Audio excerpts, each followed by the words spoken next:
This morning, tayo po ay mag-aaral ng aralin, at tayo po ay in the chapter 61st, 61 chapter of the book of Psalms. Ito pong aklat na ito ay pinamagatan pong The Higher Rock. Ang ating pag-uusapan ay merong mas mataas na bato. Kung merong sakit sa bato, meron pong mataas na bato. The higher rock. Okay, so bago po tayo mag-aral, ay lumapit na muna po tayo sa Panginoon sapagkat ito po ay iilan lamang pong mga talata. We have only 8 verses, na pag-aaralan, kaya po tayo muna po'y manalangin.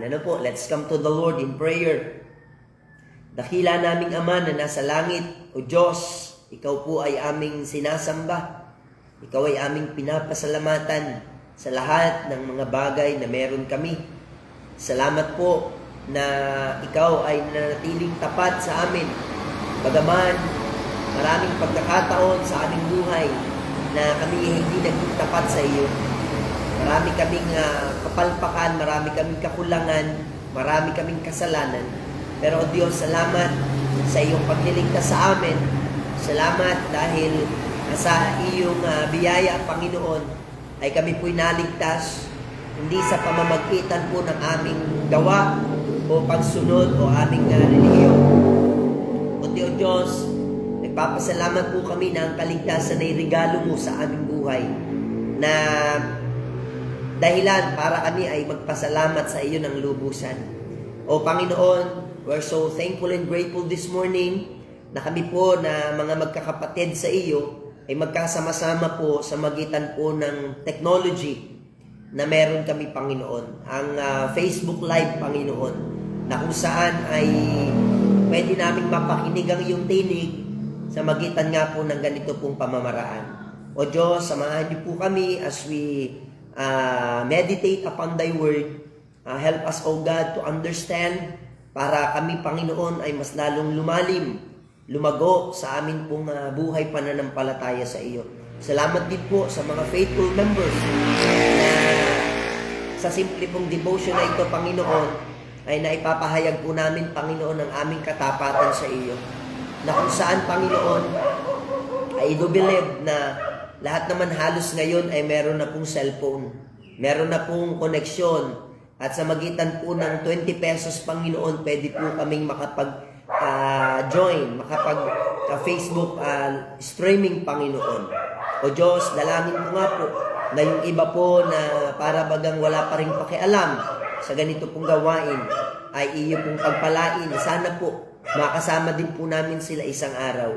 Na kung paano, Panginoon, sa mga kalokohan, ay sila po ay active. Mabago po yung kanilang pananaw na ay basta dapat akong mag-active sa iyong gawain, Panginoon. Gumagamit na rin lang naman ako ng Facebook, bakit hindi ko pa gunagunahin na makasama sa lahat ng gawain sa magitan po ng ganito pong pamamaraan. Samahan niyo nga po kami, O Diyos, sa umaga pong ito, at kami po ay iyong pagpalain. Ito po'y aming dalangin sa matamis na pangalan ng iyong bugtong na anak, ang aming Panginoong Hesus. Amen at amen. Okay, so magandang umaga nga po sa ating lahat. Masaya po ako na makita po kayo na mga member po diyan sa ating pong simbahan na kung saan po ay aking pong iniwan pansamantagal para magsimula uli ng bagong gawain. Isang buwan na po kami dito halos. At masasabi ko nga po na talagang maraming adjustment.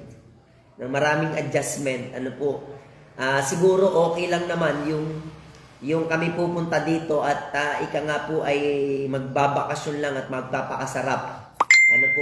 Pero ang aming focus kung bakit kami po ay pumunta po dito ay dahilan po na kami po ay nagmimisyon at i-fulfill yung sinabi ng Panginoon, sa Matthew chapter 28, na kung saan po ay, go ye therefore and preach the gospel, to all the world. And baptizing them in the name of the Father and of the Son and of the Holy Spirit, and teaching them to observe all things whatsoever I have commanded you, and lo, I am with you always. Ano po? Kaya alam ko na naiintindihan niyo po yung aming pong katatayuan, na hindi po talaga madali, pero sa biyaya po ng Panginoon, siya po yung amin pong kasama. Ano po? Yun nga pong, yun nga pong nasa sarili ng church ay nahihirapan pa. Yung pa kaya namang nagsisimula ng panibagong gawain. Ano po? So, dito po ay nangihiram kami ng nangihiram po kami ng washing at dryer. Kasi hindi ko kami makapagpatuyo ang aming mga damit po dito. Kahit anong downy mo, amoy asong galisin eh. Mabantot. So talagang masasabi ko po na daming adjustment. Samantalang sa aming mansion diyan, naka-aircon po kami.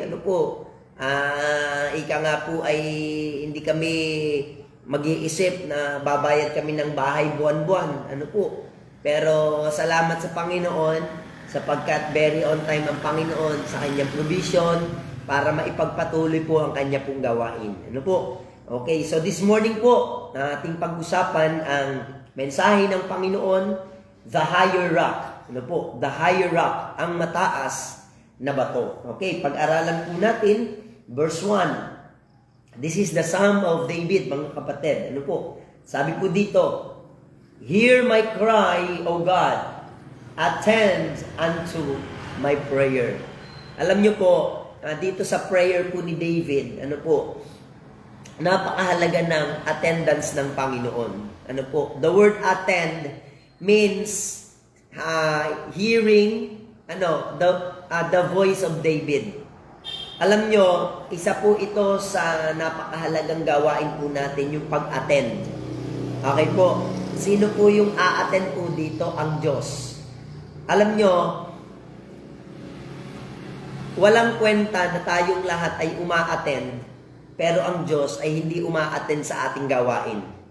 Naintindihan niyo po ba yon? And that is the message of David, na ang kanya pong panalangin at pagsusumamo ay ay dumalo ang Panginoon. Ibig sabihin po, ay talagang ang Panginoon inariyan. Yung presence ng Panginoon ay maranasan po ni King David. So, makikita po natin dito yung pagtangis niya at pagtawag bilang siya po ay nangangailangan sa Diyos. So, mga minamahal, good question na pwede nating tanungin sa ating buhay. Gaano natin kailangan ang Diyos? So, alam nyo, depende po kasi sa ating maturidad yung tinatawag na pangangailangan sa Diyos. Okay po? Kapag ka ikaw ay makasanglibutan pa, makamundo, ikaw ay puro ang iniisip mo lang ay yung panglupa, kailangan mo lang ang Diyos dahil may pangangailangan ka sa lupa. Pero kapag nagmamature na po tayo mga kapatid, ibang level na po yung pagnanais natin. Bakit tayo po ay kinakailangang manalangin? Bakit kinakailangan po na tayo'y lumapit sa Diyos? Bakit kailangan na tayo po ay magsumamo sa Diyos? Na nung tayo naman po yung mga unbeliever, mga kapatid, we never experienced to kneel down in prayer and seek God. Pag tayo naka-attend ng tuklungan, naka-attend tayo ng counting misa, okay na po yun. Di ba? Pero iba na po yung level natin ngayon, mga kapatid.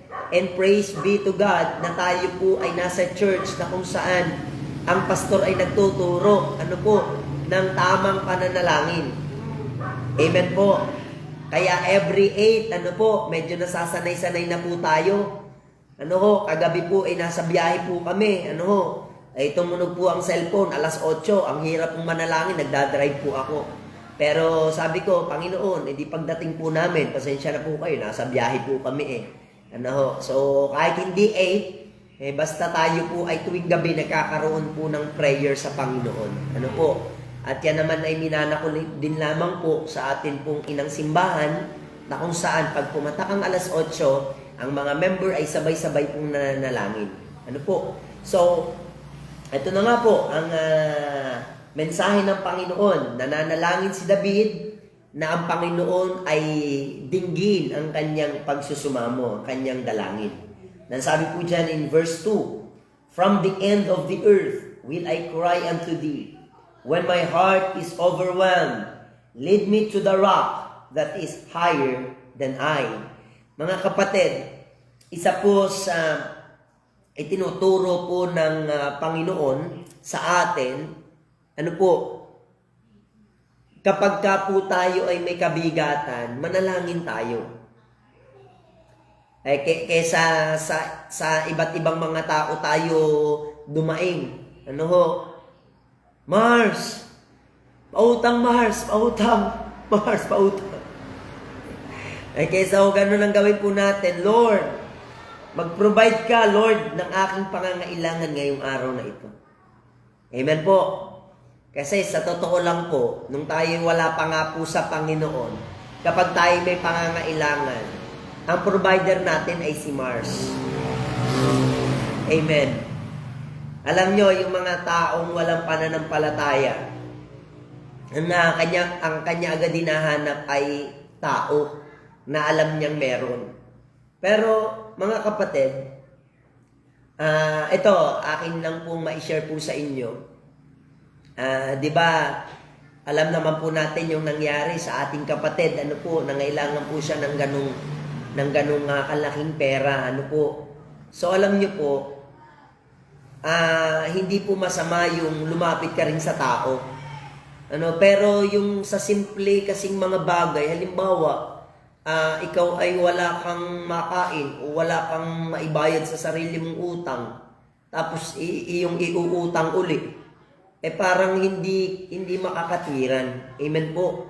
Pero based on my experience, mga kapatid, ano po, not only once but twice and thrice, kapag ka meron pong higit na nangangailangan, isinasangkalan ko yung aking muka at ako'y nangihiram. Ano po, not for my own.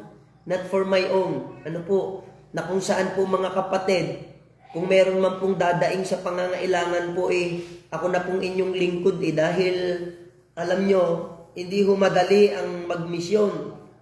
Opo, hindi po madali ang magmisyon. At sabi ko nga lagi, kung inyong titingnan, yun nga may trabaho, nadaing pa. Sana naiintindihan nyo po ako doon. Ano ho? Yun nga hong may trabaho na nadaing pa. Paano pa kaya yung wala naman trabaho? Ano ho? Ibig sabihin ba niyan, kaya hindi kami nadaing? All provided kami, lahat ay meron kami? Hindi po. Kapag wala po, ang Diyos ang aming kasapatan. Amen po? Yan ho ang napakaganda pong ugali na pwede po nating maranasan.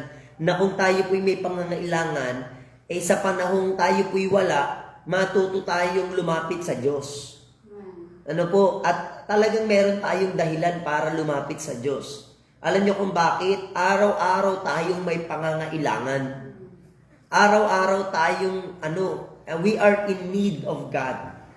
Kaya nga po, mga kapatid, ako'y natutuwa, na sa bawat problema na nararanasan ng miyembro, ang una niyang ang hihingian ng prayer request, Pastor, pwede niyo po ba kaming ipag-pray? Hindi yung berebende na pala, berebende na, kung saan-saan na nakarating, hindi pa alam ng pastor. Amen po. Amen. Ito po, isa po sa ugali na kung saan ay ugaling Katoliko. Kapag ka may sakit, ang hanap agad ay manggagamot. Believing that God is our healer. Amen. Ang Diyos ang nagpapagaling. Pero ang problema, siya yung huli. Kapag ka naghihingalo na, saan ngayon tatawag sa Diyos? Very wrong attitude sa harapan ng Panginoon. Kapag ka po may sakit po tayo, unay Diyos. Ano po? Pag may pangangailangan, unay Diyos. Kapag may kaaway, unay Diyos. Hindi mo imamarites yung kaaway mo. Pagka ikaw ay nagigipit, unay Diyos. Kapag ka nag-aaway kayong mag-asawa, unay Diyos. Unay Diyos. Oh, ito po. Okay lang naman yung maghinga tayo sa kapwa member natin. Pero ang tanong, yan ba'y naihinga mo na sa Diyos? Amen. At minsan, yung maturidad po, doon natin matetest sa panahon po na tayo po ay nasa matinding problema, nasa matindi pong pangangailangan. Mga kapatid, wala pong sino man sa atin ang hindi nakakaranas po ng kabigatan. Wala po. Lahat po tayo ay nakakaranas ng mga matitinding pagsubok. Ano po, wala naman siguro sa atin ang hindi pa namatayan. Ako, namatayan na po ng nanay at tatay, bata pa lang. Yung iba, namatayan lang ng lolo sa tuhod talaga namang sobra naman ang iyak. Diba? Paano napamahal doon sa kanyang lola? So, ibig sabihin ko po mga kapatid, kapag tayo'y nasa kabigatan, mas higit nating hanapin ang Diyos. Alam nyo, wala po akong karapatang magturo ng ganito kung sa buhay ko po ay hindi ko po ito, kumbaga, isinasabuhay. Sabi ko nga, kahapon lang, kasi alam ko yung problema ng isa nating kapatid. Mabigat din sa akin na yung isa nating kapatid, alam ko na naroon sa ganong kalagayan, napakabigat, na siya po ay nakakulong ngayon. So, parang hindi ko rin po maiwasan po na talagang mabigatan. Pero alam niyo po, kung iisipin ko naman ang iisipin, pumapasok po yung Espiritu ng Panginoon sa kanyang salita. Kung iisipin ko naman ang iisipin, ako po ay magigiba lang. Pero Panginoon, tulungan niyo kami sa problema pong ito. Pero alam niyo, pag nagkasabay-sabay, hindi rin madali bilang pastor. Kapag ako pinananalangin, mahirap din nga pala yung marami ka ng member. Amen po. Kung ang member ng simbahan ay tatatlong pamilya, ang dali pa pong ipanalangin Pero mga kapatid, medyo mahaba-haba pong prayer ang kailangan ko. Talaga mag-uumpisa ako sa ina-alphabetical ko na para lang po maisa-isa po sa pananalangin. Na ang pinakang prayer ko, kayo'y makapagpatuloy. Na sana, sa mga hanggang ngayon nakasama ko, sana hanggang dulo magkakasama tayo. Sabi nga ni David, hanggang dulo ng wakas ng lupa, ako'y tatawag sa iyo, Panginoon. Alam niyo, ibig sabihin po nito, anumang pagsubok ang dumating kay David, hindi na siya hihiwalay sa Panginoon. Yayakap na siya sa Panginoon hanggang wakas ng lupa. Pero mga kapatid, pag tayo'y nag-backslide na, mahirap nang yumakap sa Panginoon. Mahirap. Kaya nga po mga kapatid, tuloy lang po tayo. Tuloy lang po tayo sapagkat, alam nyo, bilang anak, hindi tayo pababayaan ng Panginoon. Meron siyang pangako sa Hebrews chapter 13 verse 5. I will never leave you nor forsake you. Hindi kita iiwan ni pababayaan man. Wow, napakasarap and the overwhelming promises of God na meron tayo.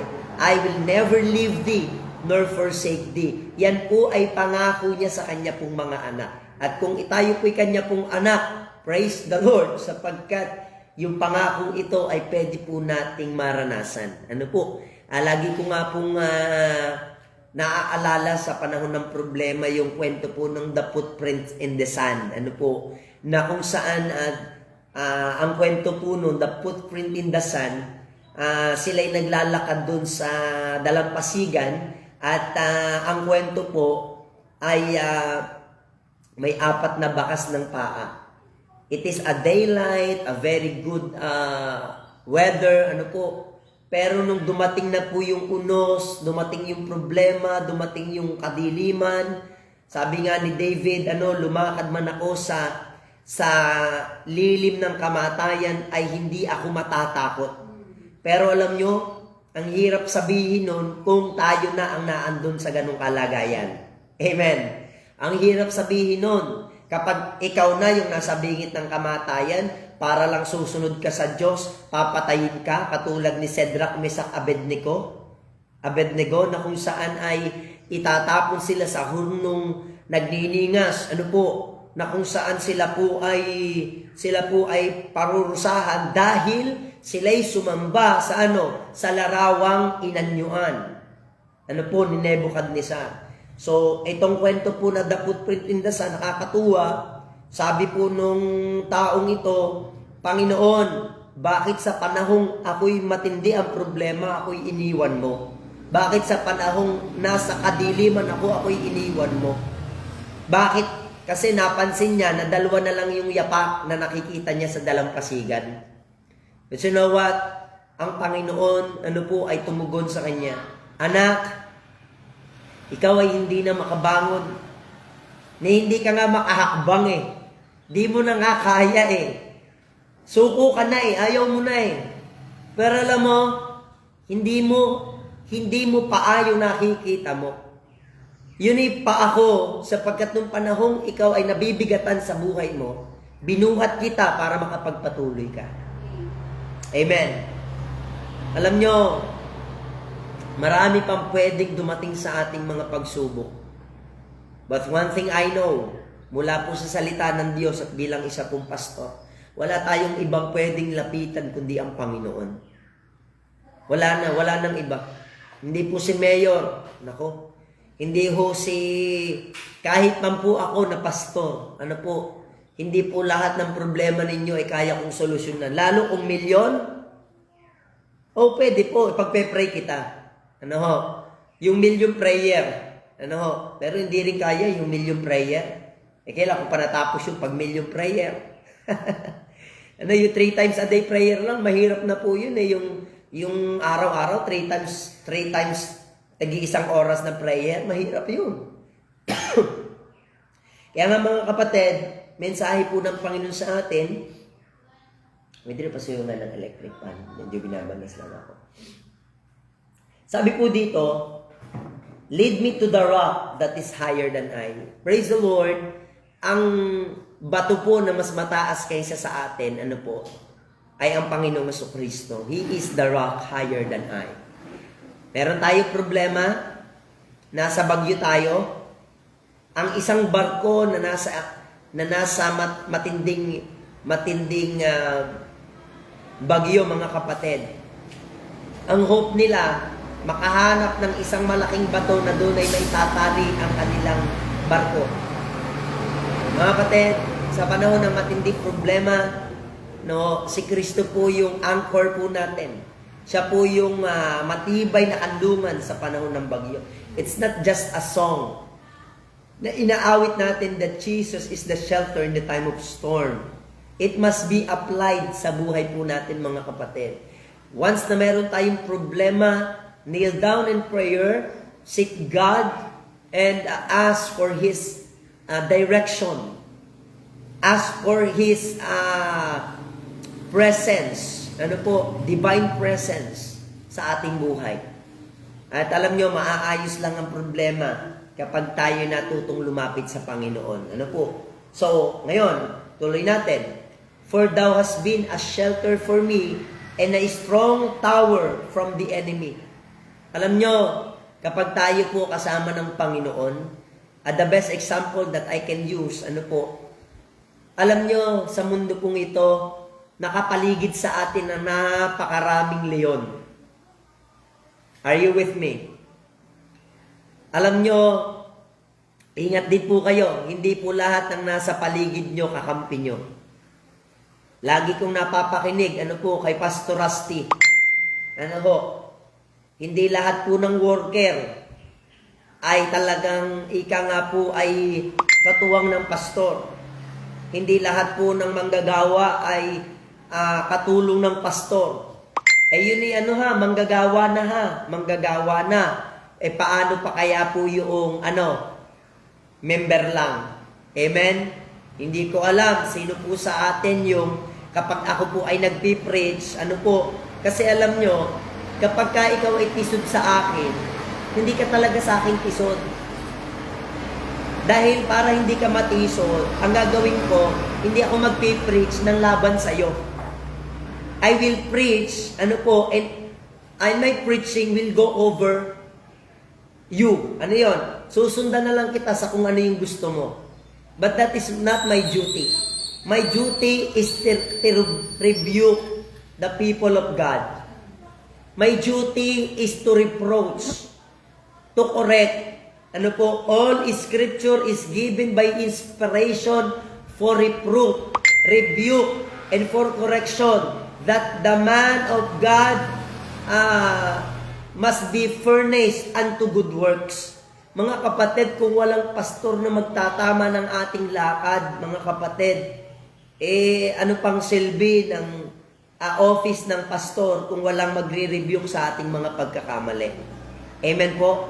At alam nyo, ipagpasalamat nyo na lamang po na kahit po si pastor, ika nga po, pwede nang magalit, ako naandun pa rin sa alam nyo po ba yung, chill lang, chill.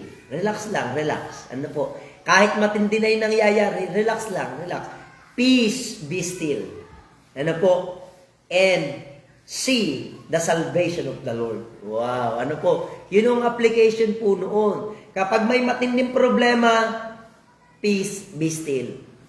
And see the salvation of the Lord. Mga kapatid,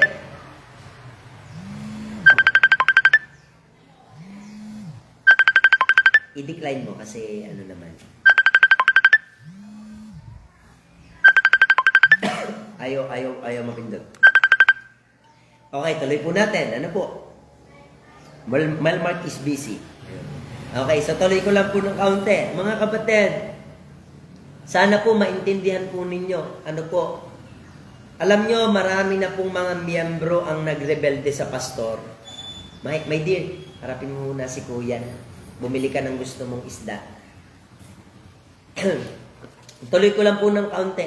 Alam nyo, kung iisipin ko lang na para lang mag-stay ang isang miyembro sa church, hindi ko na siya i-review sa kanyang kasalanan. Ako naman po ang mananagot sa Diyos. Pero alam nyo, pinatunayan ng Panginoon sa akin na hindi po mali ang aking ginagawa. Pastor, bakit mo naman ginanon? Nasaktan yung tao sa'yo. Mga kapatid, hiyain ng masaktan siya ngayon, wag lang siyang masaktan sa darating na panahon. Sabi nga po, sa mga kabataan po na ibig na, kung hindi natin sila i-review, sila din ang magiging kaawa-awa. Tama ga po yun? Sabi nga, mas maigi na sila'y umiyak ng isang basong tubig lang. Iiyak yan ngayon kasi pinaghiwalay mo siya ng kanyang jowa. Second year high school pa lang, third year high school pa lang, meron na mga boyfriend at girlfriend. Pinapaghiwalay natin, iiyak yan. Pero mga kapatid, okay lang yon, sapagkat ang kapalit naman po nun, hindi siya iiyak ng isang balde na luha. Dahil sila po ay napahamak sa kanilang mga pinagagagawa sa buhay. No? So, mga kapatid, for thou hast been a shelter for me and a strong tower from the enemy. I will abide in thy tabernacle forever. I will trust in the covert of thy wings. Mga kapatid, yung pakpak ng Panginoon, mga kapatid, ay doon titira. Alam nyo, speaking of the wings of the Lord, alam nyo, ang church ay isa po sa typology po ng, alam nyo po ba yung wings ng isang inahen? Ng isang inahin na may mga sisiw. Alam nyo, bakit ang Kristiyano pinapa-attend pag-araw ng linggo? Sapagkat gusto ng Panginoon na tayo'y itago sa kanyang pakpak. Naintindihan nyo ga po? Kapag ang Kristiyano, wala na po dun sa gawain, wala na pong pag-aaral ng Biblia, puro ang ginagawa isang libutan na lang, yun po ay isang maliwanag na picture ng isang sisi, wala na po sa, sa pangangalaga ng isang inahing manok. At alam nyo, tayong mga tupa, ang problema pa man din nating mga tupa, hindi tayo kagaya ng mga sisiw. Alam nyo kung bakit? Kasi yung sisiw, magaling magtago doon sa pakpak ng kanyang inahin. Tayong mga tupa, nilalapa na po ng dyablo, takas pa ng takas.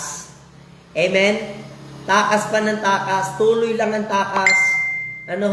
Hindi bumabalik sa Panginoon.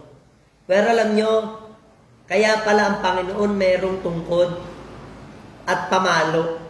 Pinapalo niya ang kanyang anak. To the point na babali ang kanya ng paa para lang huwag kang patalon-talon. Amen. To the point na ikaw ay kanyang saktan para lamang matuto. Kasi mga kapatid, minsan at madalas, di tayo matuto hanggat hindi tayo nahihirapan at nasasaktan. Amen. Kaya nga mga kapatid, napakapalad ng mga taong nagtitiwala sa Panginoon. Blessed is the man that trusteth in the Lord. Blessed is the man that trusteth in thee. Kaya nga sabi ng Bible, mga galak ang mga taong nagsisitiwala sa iyo, sapagkat sila'y hindi mapapahamak. Pero yung hindi nagtitiwala sa Panginoon, sila'y mapapahiya. Amen po. Kaya this morning po, tuloy lang natin, yung po yung mensahe po niyan, I will trust in the cover of thy wings. May church ka, stay on your church. Kung ang church na iyong napuntahan ay hindi ka na natuturuan ng salita ng Diyos, at ang church ay lumalakad na sila sa sanglibutan, mga kapatid, umalis ka sa church na yan. Umalis ka sa church na yan, sapagkat hindi kalooban ng Diyos na mag-stay ka sa church, na ang church mismo ang lumalakad sa gawin ng sanglibutan. Amen po. Huwag mong hanapin ang church na malapit sa bahay mo. Hanapin mo ang church na malapit sa Diyos. Hanapin mo ang church na malapit sa katwiran ng Diyos. Kaya mga kapatid, marami po ngayon, yun naman din ang sabi ng Bible, hindi nila titiisin ang magaling na aral. Kaya meron akong kilala, member na lumipat pa ng dating daan. Member na po ng Baptist. Ito malupit. Baptist na bumalik pa sa Katoliko. Yun ang malupit. At ang sabi pa, wala na daw ibang pinakantamang relihiyon kundi ang Katoliko. Biro, sabi ko, ano? Saan mo kinuha yung iyong statement na yan na wala nang pinakantama kundi Katoliko? Wala siyang alam sa salita ng Diyos. Tayong mga Baptist, we believe in the doctrine. Na kung saan malawak at malabad ang daan patungo sa kapahamakan. Marami ang do'y nagsisipasok. Pagdating sa kasalanan at kapahamakan, diyan magaling ang tao. Pero yung ganitong gawain, iilan yung nagnanais talagang lumapit sa Panginoon. So mga kapatid, verse 5, For thou, O God, hast heard my voice.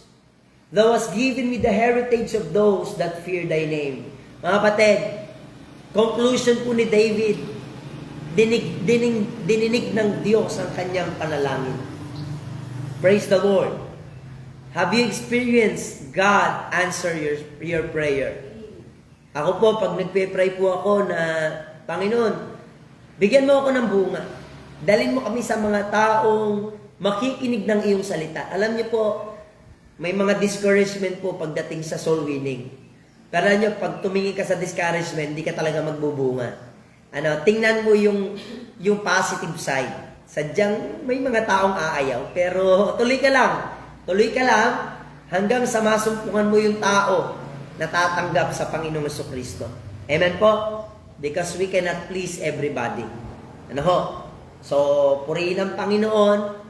Talagang totoo yung kanyang pangako. Kapag humayo ka, ang kanyang pangako I will be with you always unto the end of the world. Tayo po ay sasamahan ng Panginoon kapag tayo nag-aakay ng kaluluwa. Ito po, thou wilt prolong the king's life and his years as many generations. Alam nyo, kapag marunong ka palang magtiwala sa Diyos, pahabain niya ang buhay mo. Pahabain niya ang pagpapala sa buhay mo. Ano po? Kasi tingnan niyo po, wala palang kwenta ang pagpapala kung patay ka na. Naintindihan niyo po ba yon? Alam, ang dami mo magpera, meron kang 100 million, pero patay ka na naman. Wala nang kwenta po yun. Alam nyo, may buhay ka ngayon, you're blessed. Ano? O, si Sister Jendelyn, kita ko, naglalakad. Alam nyo, yung nakakalakad tayo, it's such a blessing. Tanong nyo kay Tita Olive. Amen po? Napakalaking pagpapala yung nakakalakad tayo. Ano, tanongin nyo po yung mga nasa ospital na lantang gulay. Ano, napakapalad po natin. Nakakapaglakad tayo, nakakahinga tayo. God is so good to us. Ano? Okay, thou wilt prolong the king's life and his years as many generations. He shall abide before God forever. Oh, prepare mercy and fruit, which may preserve him. Alam nyo, ang magpe-preserve sa atin, hindi yung ating galing, hindi yung ating magagawa, hindi yung ating kabutihan. Mercy and truth, which may preserve him. Yung awa ng Diyos at katotohanan niya, ang magpe-preserve sa atin. Ano po ba yun? Mercy, ang mercy mga kapatid is, ito yung, pag tumalikod tayo, paparusahan tayo ng Diyos ng dapat pero hindi niya tayo pinarusahan. Yun ang mercy, naaawa siya sa atin. Sabi nga ng Lamentation, ano po, chapter 3, verse 21 to 22, ano po, because of your mercy, we are not consumed. Dahil ng iyong awa, hindi kami, napahamak. Hindi kami namatay. Sapagkat ang iyong kaawaan ay dakila. Ano po? Ang iyong awa ay bago. Amen. Bago araw-araw. Sabi ko nga po sa bawat isa sa atin, sa Bible po, yung hindi umaattend ng church, pinapatay sa Bible yung nagnanakaw po ng hindi para sa iyo, sa bagay, alam naman nakawin mo yung iyo. Si Achan, nagnakaw ng bagay na para sa Panginoon. Ano nangyari sa kanya? Pinatay ng Diyos. Kasama ang kanyang, pamilya. Si Korah, nangurakot, Korakot. Yung mga Kohatites, ano yung Kohatites? Para na sa Panginoon, kinukuha pa. Ano po? Kohatites, taga-Koha ng tithes. Mga kapatid, sana naintindihan po natin, hindi lahat ng masasamang pangyayari ay pagsubok sa atin. May mga nangyayari sa atin, palo ng Diyos, consequences ng ating mga kasalanan. Amen po? And we don't deserve any good thing from God. But because of His mercy, tayo po ay nakakapagpatuloy.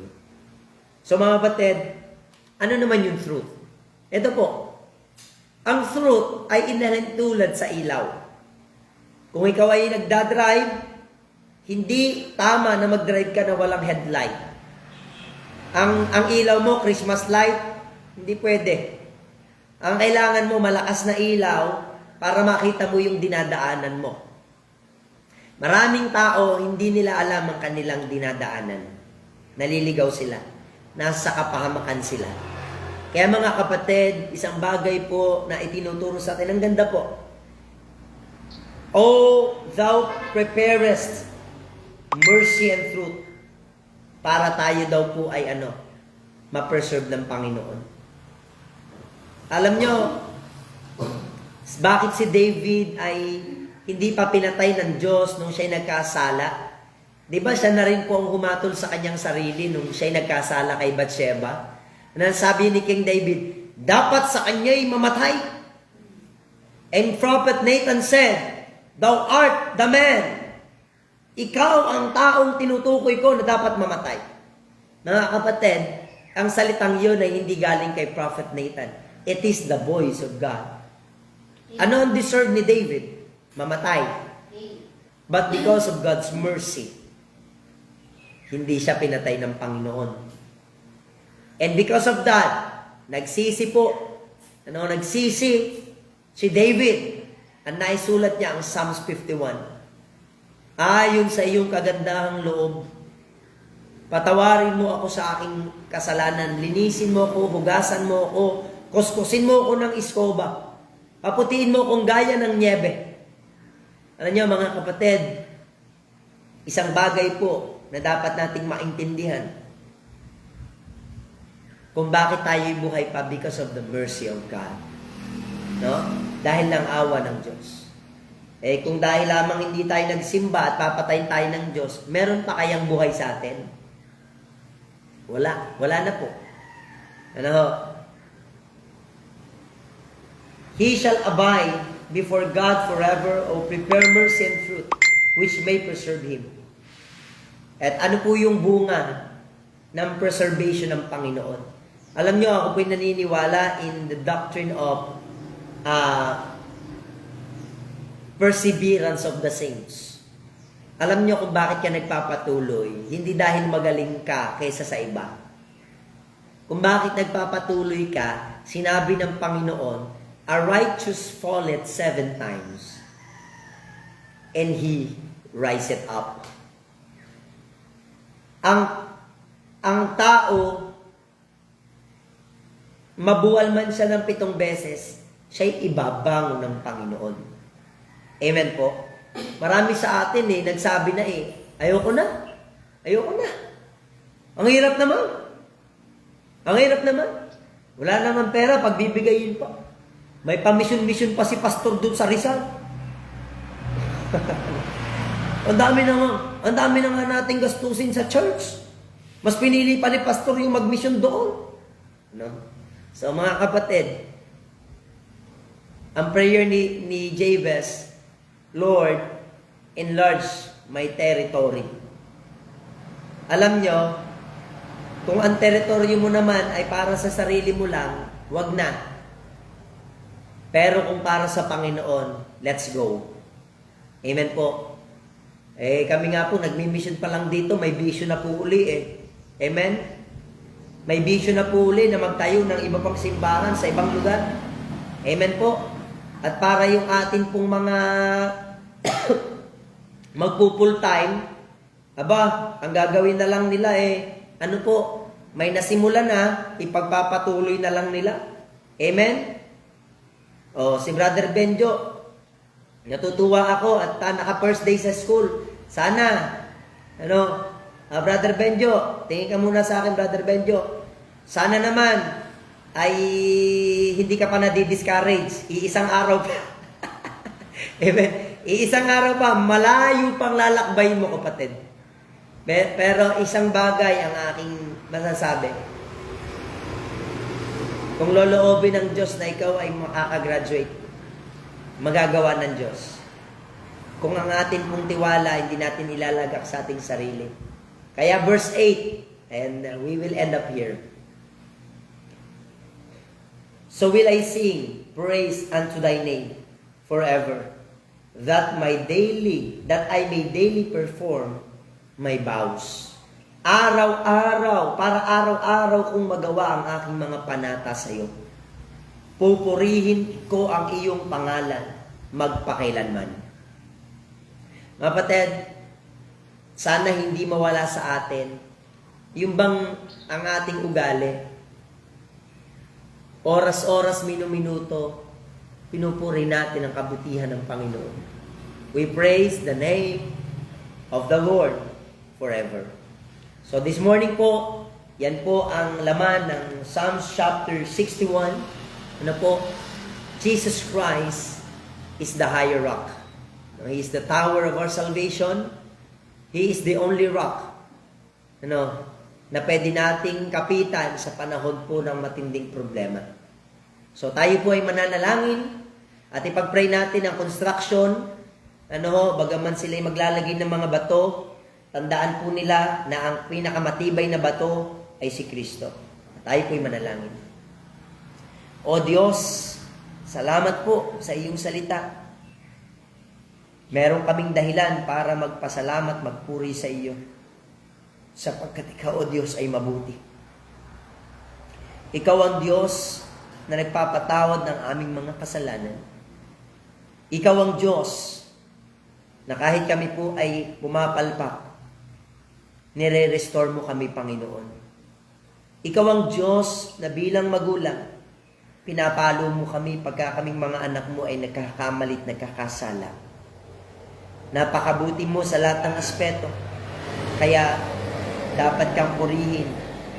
Kahit, Panginoon, sa madadilim na pagkakataon ng aming buhay, sa mga mahirap na landasin, sa mga pagkakataon na parang hindi po namin alam kung ano ang aming gagawin. Tinuruan mo kami, Panginoon. Come unto me, all ye that heavy laden, and I will give you rest. Panginoon, ang daming problema at kabigatan, pero salamat, you have given us the answer. Lumapit kami sa iyo, magpatuloy kami sa iyo, yumakap kami sa iyo. Purihin ka namin, paglingkuran ka namin, at ang aming buhay po ay tunay na magiging kasiyasiya at magkakaroon po ito ng kabuluhan. O Diyos, ikaw na po ang bahala. Pagpalaan niyo po ang aking mga minamahal na mga kapatiran, mga members, Panginoon, from the place of Batangas, at the same time here in Rizal, Panginoon. I-bless niyo po kaming lahat. Samahan niyo po kami sa maghapong ito't ingatan. Sa construction po, Lord, i-provide niyo po ang aming construction na ginagawa sa aming bahay-sambahan. At ipagpalain niyo rin po si Brother Jan, na sana po, katulad po ni Peter, buksan mo ang pintuan, makawala doon sa pagkakabilanggo, sa kasalanang hindi naman talaga niya ginawa, Panginoon. O Diyos, ikaw na nga po ang bahala. Pinupuri ka namin, pinapasalamatan, at ang lahat ng ito'y pinagkakatiwala namin sa iyo, sa pangalan po ng aming Panginoong Jesus. Amen. Amen.